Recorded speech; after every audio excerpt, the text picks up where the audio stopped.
Olá, gente. Aqui é a Rádio Brasil FM com novidades, nem tanto novidades assim, históricas. O assunto de agora será o governo de João Goulart, né, que assume aí após a renúncia de Jânio Quadros. A posse de Goulart vai ser garantida por um movimento político chamado Rede da Legalidade, né, que vai reunir emissoras de rádio e televisão organizadas pelo Brizola e por militares legalistas, nacionalistas, mas de qualquer maneira esse período do governo João Goulart vai, digamos, incorporar todas as resistências ao chamado getulismo por parte dos setores conservadores, como também uma maior mobilização das forças sociais no Brasil. E aí algumas fotos, né, vocês podem perceber que, pelo menos aparentemente, João Goulart era um sujeito bastante sorridente, embora enfrentasse problemas políticos seríssimos, dada a forte oposição ao seu governo e as acusações que lhe foram feitas, como governo comunista, república sindicalista, entre outras, ok? E aí a gente vai nessa viagem sobre o governo de João Goulart.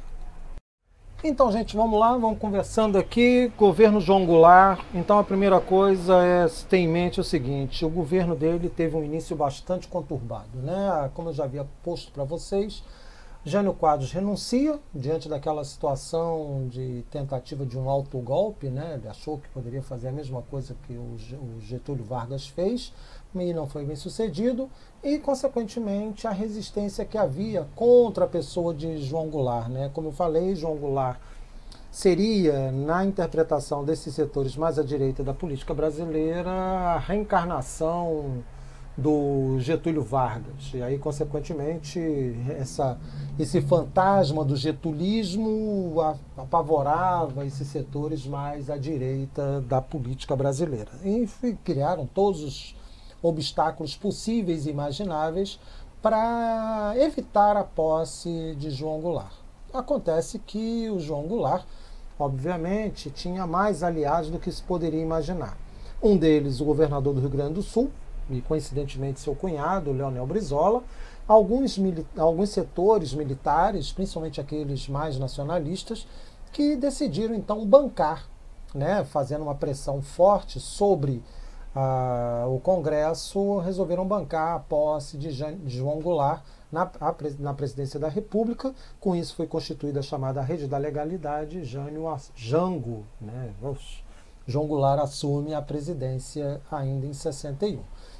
Acontece que o Congresso, como foi derrotado nesse primeiro movimento, encontrou, digamos, uma vitória num segundo movimento, ou seja, ele vai adotar uma solução política com a adoção do parlamentarismo. Então, eles introduzem uma emenda à Constituição, em 1961, com a adoção do parlamentarismo. Qual é o objetivo? Diminuir o poder do então presidente da República, e para isso foi chamado para compor, né, para formar esse primeiro gabinete ministerial, o ex-ministro da Justiça de Getúlio Vargas, Tancredo Neves, né, que depois viria a ser governador de Minas Gerais e foi candidato a presidente da República em 1985, não assumindo.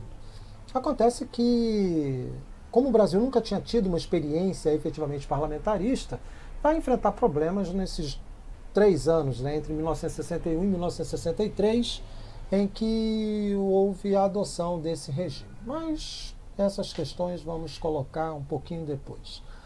A primeira coisa vai ser a primeira ação política efetiva de João Goulart, já ia lá falando Jânio de novo.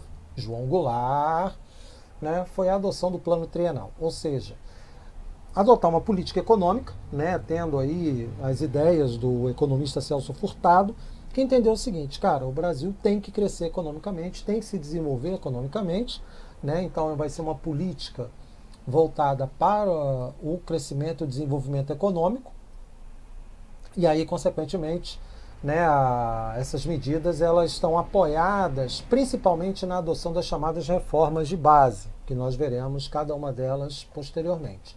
Mas, de qualquer maneira, o projeto do Celso Furtado para essa retomada do crescimento passava por um amplo investimento estatal em áreas estratégicas, justamente para alavancar, ou seja, alavancar a economia, perdão.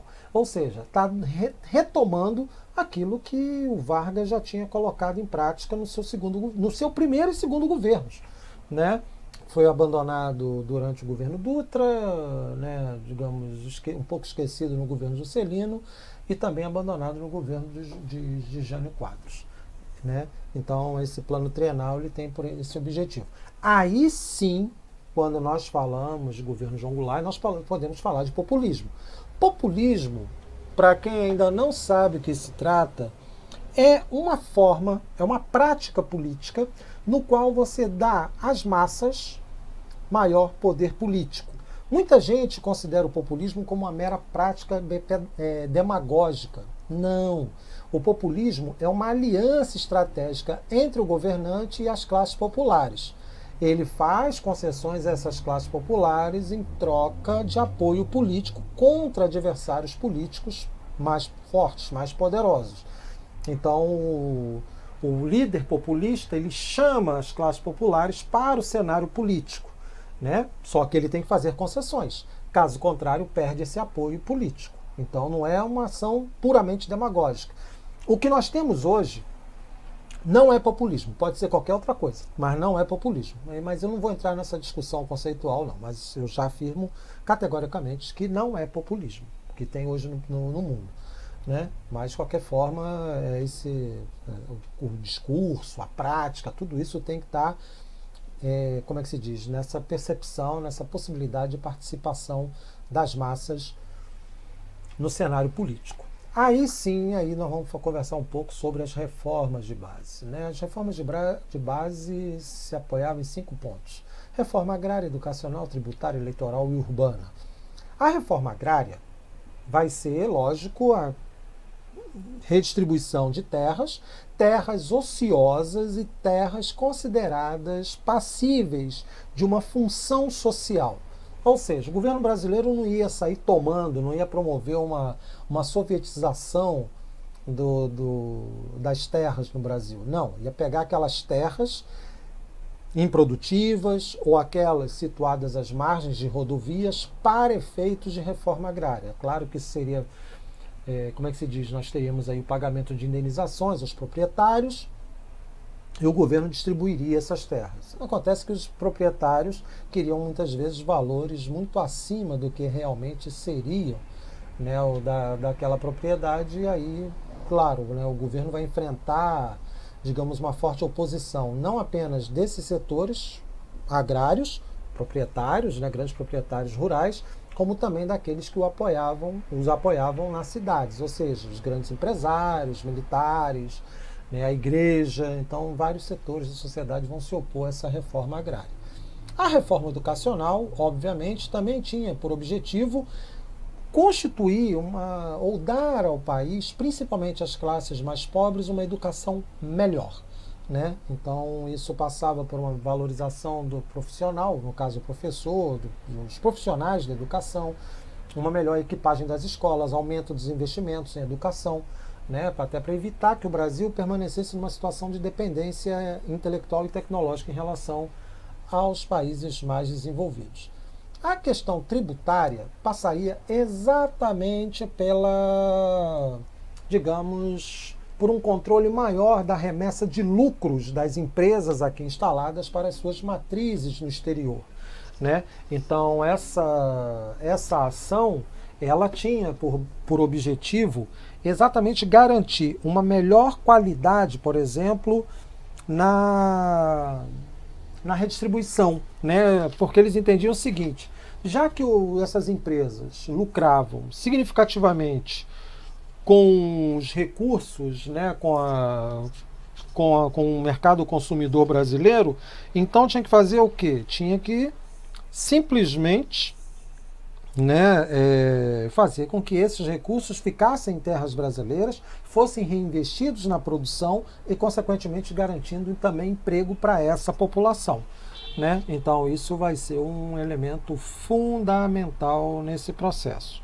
A reforma eleitoral passava exatamente pela necessidade de mudar as relações, não apenas políticas, mas também modificar o processo eleitoral no Brasil. Né? Então, a questão de montagem de chapas, a questão dos grupos que participariam, uma maior democratização do acesso a política, né? Então isso faria também parte dessa reforma eleitoral. E a reforma urbana, voltada exatamente para evitar a especulação imobiliária nos grandes centros e, consequentemente, resolver o problema do gargalo da falta de moradia no Brasil, né? Então o governo João Goulart vai propor isso. Essas propostas, elas vão contra os interesses das classes dominantes e isso vai, de alguma forma, motivá-las, nessas classes dominantes, vão se articular aí para poder tirar o Goulart do poder. E, por último, também, claro, né, o Goulart não ficou imune às próprias pressões políticas dos setores populares que queriam uma rapidez, uma aceleração nesses processos, né, da própria implementação dessas reformas de base, considerada por esses movimentos populares como mais do que urgente. Ok? Aí a gente passa para a segunda parte, vocês vão ver mais algumas fotos aí do governo João Goulart, né, interessante, fotos dele com o então presidente John Fitzgerald Kennedy, que viria a ser assassinado em 63, mas o azedamento, né, a mudança na política do Kennedy em relação ao Brasil foi que alimentou, digamos, os planos golpistas que derrubariam Goulart em 1964. Ok? Então, como eu já havia posto para vocês, né, os movimentos sociais terão uma participação significativa, né, tanto em termos de apoio como também de pressão sobre o governo. Aí uma nota bastante interessante é digamos, a participação das ligas camponesas, movimento esse criado nos anos 50, no agreste nordestino por um advogado, Francisco Julião.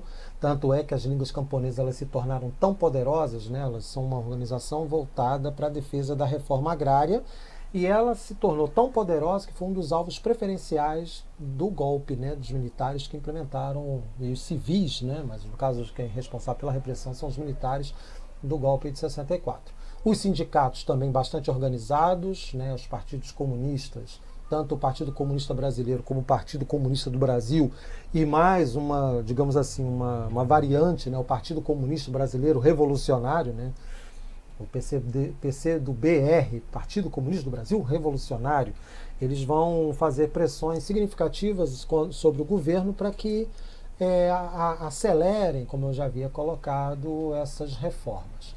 Agora, é fato também que, nesse contexto, os setores mais à direita farão uma pressão terrível sobre o governo.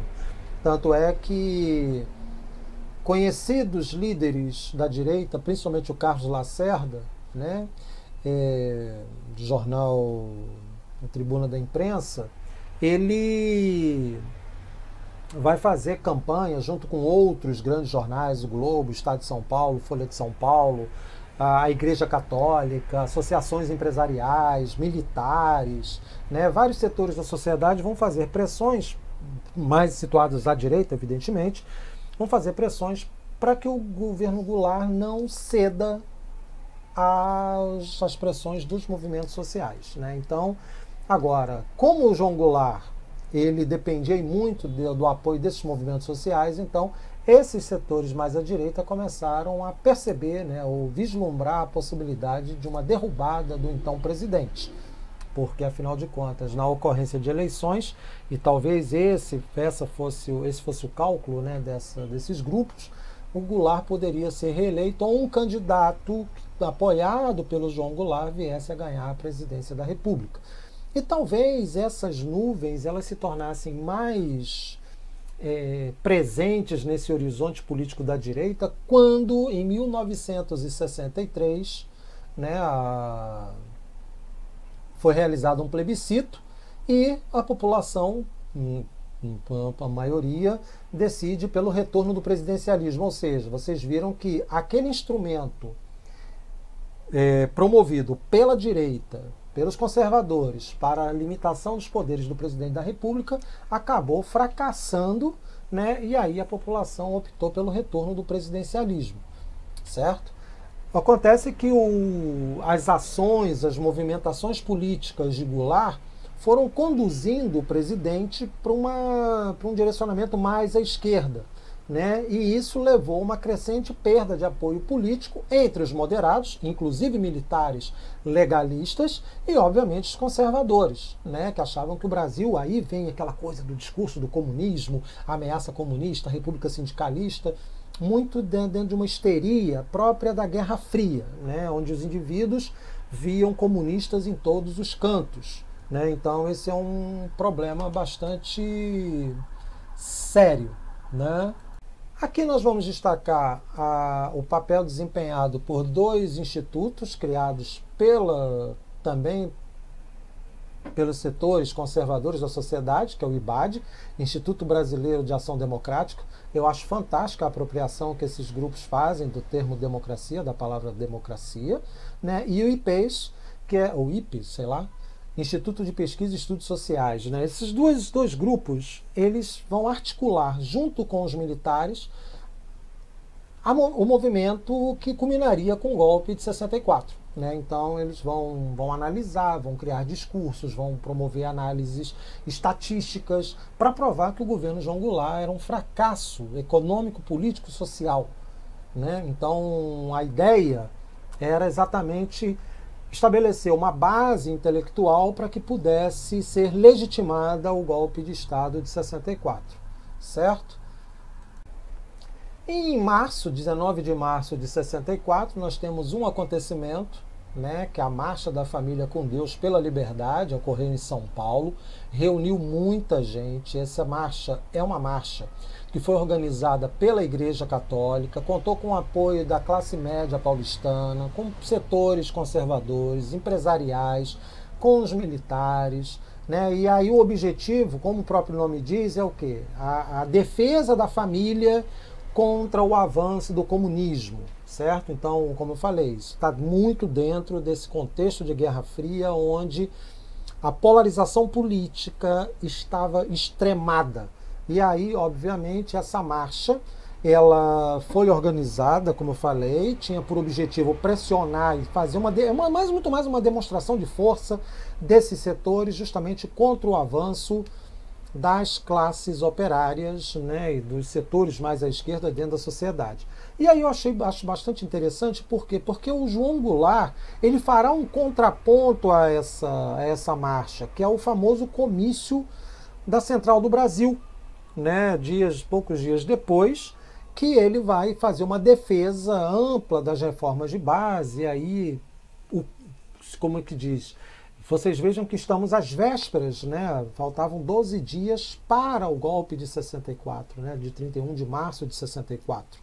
Né? Então, o comício na Central do Brasil vai ser fundamental para quê? Para poder, digamos, promover uma defesa e, lógico, né, também uma demonstração de força. O Goulart vai colocar o seguinte: olha, se vocês têm um apoio de vários setores da sociedade, nós também temos.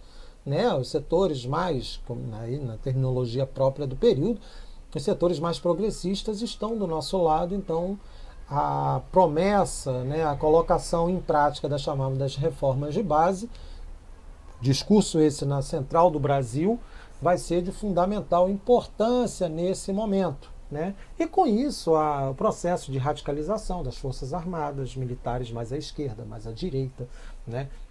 Esse cenário ele vai se tornando cada vez mais polarizado, cada vez mais conturbado, que acaba exatamente por pavimentar o caminho para esse golpe de Estado que aconteceria em 31 de março de 64, quando tropas do Exército, lideradas por Olímpio Mourão Filho, estão lembrados dele, Plano Cohen, governo Getúlio Vargas, 1937, decide colocar em movimento as suas tropas, sediadas em Juiz de Fora, em direção ao Rio de Janeiro, para ir depor o presidente. Mas aí, peraí, mas a capital não é Brasília?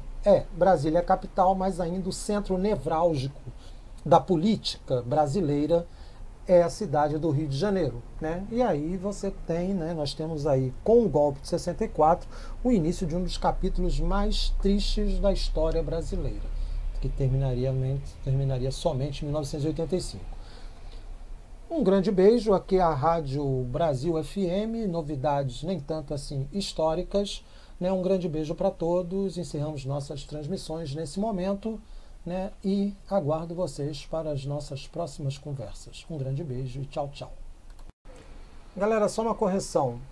O comício da Central do Brasil foi no dia 13 de março, e aí veio inverte. A resposta ao comício foi justamente a marcha com Deus pela família, pela liberdade, no dia 19, tá ok?